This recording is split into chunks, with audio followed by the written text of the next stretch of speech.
Astros lost 2-0 yesterday to the Chicago White Sox. We're hoping they're back in the win column this afternoon. But, Joe, I'm at a point now where I want people to realize that this team in 2024 is just a bad product. I understand the idea of loyalty in sports because all of us, you want to have your hometown teams back forever. But there comes a time where the time that you invest in this team or the money that you invest in this team is a net loss. I ask this question. I'm very curious to know the answer to it with where they stand right now. 10 games out of first place in the AL West with the playoffs looking more and more far-fetched by the day. What are you still watching for? I understand blind faith, loyalty to a team that's brought you so much happiness, and I'm not telling you to abandon it. What I am telling you, though, is that a team that costs a lot of money to watch, whether it's on Fubo TV or on cable. For me, Fubo TV, it's $100 a month. I literally only have Fubo TV so I can watch the Houston Astros while cutting the cord. It's $233, which is the fourth most in baseball per game, based off of the cheapest 4 tickets, 2 beers, 2 sodas, 4 hot dogs, and parking. Fourth in all of baseball. Yeah. They got a lot of money on that payroll. They're trying to build that stuff downtown that's by the stadium. There are lots of reasons to look at the Astros, realizing that they're not going to lower those prices anytime soon for any of those things. And on top of that, they're expecting you to invest a couple of hours a night watching these games. Yeah, it's to the point where the price is questionable. Like one of the mistakes that I made this year was going with the cable route because I can't get out of that deal. No, I'm in a contract for a year, so we're locked in. Oh boy, at the moment, I forgot about contracts for cable. Yeah, I hate Fubo. I hate it too. Yeah, but I will say, of all the things that it has that are valuable to me, the DVR that it has, that's legitimately it, because the Astros and the Rockets, too. The Space City Home Network, nothing against the fine people who work there. I like all of them. Vanessa, of course, Kevin, and everybody a part of the broadcast. But you're at a point right now where I'm looking at it the same way that I would look and tell teams or fans of teams in other markets that have been bad for a really long time. You're committing yourself to a bad product. Yes, it does represent your hometown, but at the same time, it is also a corporation that you are either investing money or time in. And that's what sucks the most about this team right now. You want to give them the benefit of the doubt, but in doing so, I mean, you are just handing them money that, let's be honest, they have not earned this year. Yeah, at this point, I would imagine most people are watching because they still believe that, like, there's still a belief that they look at the players on the field and they say, okay, this is not what it was pre-2015. This is still Yordan Alvarez and Framber Valdez and Jose Altuve, and they're going to figure this thing out. And maybe this year, maybe they won't even make the playoffs, but they're going to play good baseball again this season. And 2025 is going to be much better than 2024 was. And it's just a pride thing, because you do look at the numbers. You know, you go back in time to, I know there was all the TV issues with Comcast, but the attendance was poor. The ratings were zeros on the radio and on television. Like, people abandoned this team when they fell apart. This team is not that, obviously, but it's like, for me, like, I wouldn't watch if it wasn't my job, because it's the same as the Texans. But, like, I don't invest my time in things that are a waste. Like for example, I don't watch the Cubs anymore. They're a waste of my time. They're an awful baseball team. They just happen to be in the National League, so they're only a game out of the wild card. But they're not a good product. So, like, I'm not wasting my time when I have a family and a son and things to do and a job that, like, I'm not going to waste 3 hours of my day watching an awful product. Like, I give credit to people on Saturday. Like, there were people on Saturday that I saw tweeting, be like, when it was finally 10-0, they're like, that's when I turned it off. That's what you're doing on your Saturday? Like, you're watching a team get beat to death on a baseball field and you're still watching it? Good for you. We got some really interesting answers when I threw this question out on Twitter. Space City Sports responded, I kind of watch in disbelief.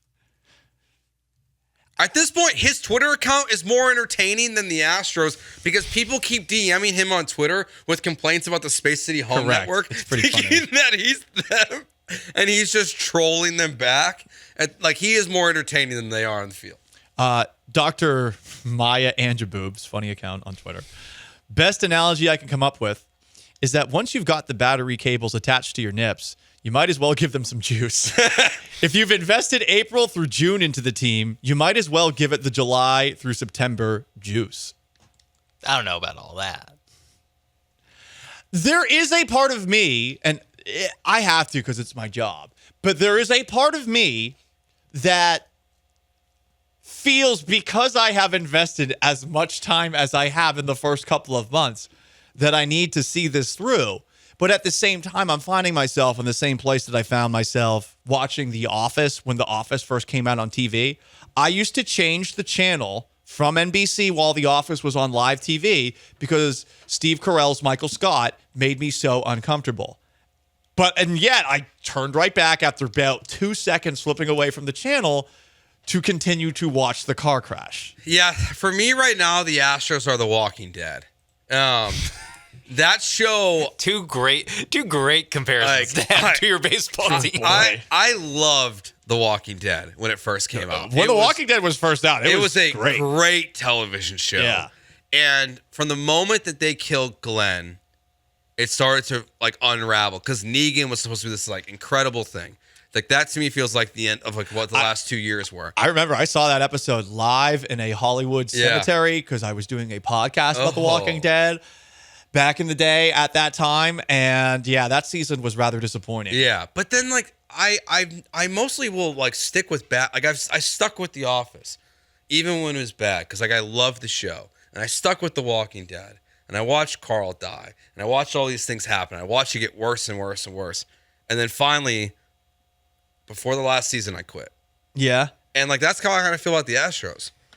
Yeah, I mean, for me, I had a similar experience with The Walking Dead. And funny you mentioned Carl dying. That was literally the last episode I watched. Not because I was so upset that they killed Carl. It's because I realized I had zero emotional attachment to the fact that they killed one of the like main character, the child of the main character. And I was just like, all right. And I was like, I don't enjoy this. Why am I still watching this? Yeah. And that's a point where the Astros are gonna reach where, I mean, even when I turn on the games, like I wouldn't say I'm emotionally invested in this team at all. Like when they lose, I'm just like, oh, wow. And like I just immediately go, and part of it is the job. I just go into, oh, wow. Well, they keep giving us this to talk about. Mm-hmm. They keep giving us new ways to talk about how they're falling all over themselves. From the 936, we're still watching because we, the fans, are the true Houston Astros. We have watched this team through many years of disappointment, and this year kind of feels like that. I will pat people on the back who actually did watch this team through 2011 through 2015. I'll be honest, though, I have a hard time believing you just given what I know about this town. As far as sports go, from 2011 to 2015, they were legitimately mailing it in so they could get the best possible draft picks that they could. I think it's a very dishonorable way to build a team. It certainly can work, and it worked for the Astros, even though they missed on Mark Appel and Brady Aiken. They got some good picks along the way. But I don't like it when teams do that. I feel like it's disrespectful to the people that are investing in them. And yes, they represent the hometown team, but you're totally allowed to look at it from this perspective too. They're a bad product right now and an expensive one at that. Yeah, look, there are really, really strong like fans in this city that stand with their teams no matter what, and I give them credit. But you are the minority of the people in this city. Look at the Astros, what they went through, and you think, oh, well, that's an extreme. It's not an extreme. Look at the Rockets post James Harden. It has been a joke at Toyota Center. It has been empty, even when they've brought in young prospects and good young players, and you're hoping they're going to build something. There's no one there. The Houston Texans, even at the start of last year when CJ Stroud was playing home games, it was embarrassing to see what those crowds looked like until things turned around. There are highly passionate fans, but for the most part, people give up and stop watching here. And I don't blame them, but more in this city than most. I think that, like, if you're still listening to us right now, like, talk about the Astros, I think you fall into that passionate category because I don't know why you care anymore what we have to say about the Houston Astros, because it is rinse and repeat. Like, it is what Davis Mills was. It is what Kevin Porter was right now. It's the same stories over and over again, highly disappointing. The difference is you have real players on this team. that you hope for the better. But they're just not giving us any reason Right. to. That to me is the difference, though. That's what makes this more interesting than the David Culley Texans and the Kevin Porter and Steven Silas Rockets. Is that and the 2012 Houston Astros was those teams were telling you we are not going to be competitive this year. Not going to happen. This is interesting because it's very different because you still have the GM of the Astros today being like, if they can only cut the lead in half, then we can be buyers. There's still a chance that we're buyers and we're going to be playing postseason games. So there is a little bit of a difference because with those Astros teams, once Jim Crane first bought the team, I did not watch because they were telling me they were upfront with their strategy is we're going to lose a lot of baseball games. If that's the strategy, cool, don't have to watch. This is different, though, because this is not the strategy. This season is not going according to plan. They're still selling you that the product is good, even though it's way more expensive now. And, I mean, we're all smart enough to know right now it's not. Could it change? Sure. Season's not over. If you have faith, you have faith. I'm not telling you to ever lose faith in anything in your life. All I'm saying is this is a bad product. The financials scream it. Going to the game, watching the game through whatever means you do, unless you're doing it like some maybe do with MLB.TV and a VPN, which theoretically you could do. Never Theoretically. Never would. If you have a free T-Mobile MLB TV account. That's true, too. Hypothetically. And you're a radio producer. Technically, that's piracy, but it's because of, I think, very archaic rules that baseball has set in stone. I mean, their whole baseball's this is not because Spacey Home Network is saving the Astros from this disaster. Whatever's this Bally Sports stuff is a mess. Yeah, total mess. Diamond Sports Group, all that stuff. Do you think Craneville still gets built in the way that they originally had planned? I think that they are going to try to make it happen, but if the team's not good, people will not go. Yeah. Houston is an area. Downtown's tough, right? For the most part. Look, I love the downtown area. It's gotten so much nicer in the time that I've been here. Like when I first moved down here, no one would ever go downtown. East downtown, I think it's great. I think the area around the stadium, it's way better than the area around NRG Stadium, that's for sure. For sure. But this is a city where the go-to places in town, whether it's bars or stuff like this, jump from one part of town to the next, to the next, to the next, to the next, to the next, with almost no rhyme or reason. It's once something gets a little bit old, people move on. It was Midtown for bars. Then it was Washington. Now it's the Heights. It's been the Heights for a while. Might not always be the Heights. Might be another part of town that pops up. East downtown had a nice little run. Downtown had a nice little run. Things just changed so much. So thinking about it from a long-term perspective, if you're Jim Crane, you got to wonder if people are going to come to this if they don't win. And I would venture to say no. Even with how good they've been over time, especially if the ticket prices are what they are right now, I don't think people will. Yeah, I think he's banking on the Rockets turning around a little bit too, because maybe the Craneville idea only really works if the Rockets are also good, because you need it to be year round 365 exactly. or pretty close to that. You know, I mean, in theory, you have 100 and probably 10 dates. Like, there's not a ton of overlap between Astros and Rockets home games, so you have a good amount of days of the year where there's people downtown for a reason. But yeah, it is a bad product right now. Like I give people who are still watching it because it's on, I get it. The people who are still passionately angry about what's happening, I give you credit because the players are just failing in the same way over and over again. And I think I wonder if last night kind of killed the last little embers of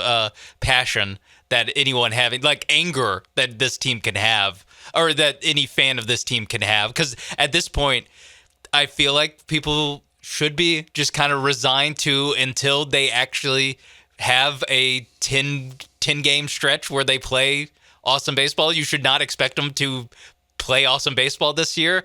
And yeah, as far as the product, if you still want to watch the Astros, and like I do, where I'm not really invested in, I'm not living and dying. I don't think a run's going to happen, but I'm watching just to watch because it's a Wednesday night, sure.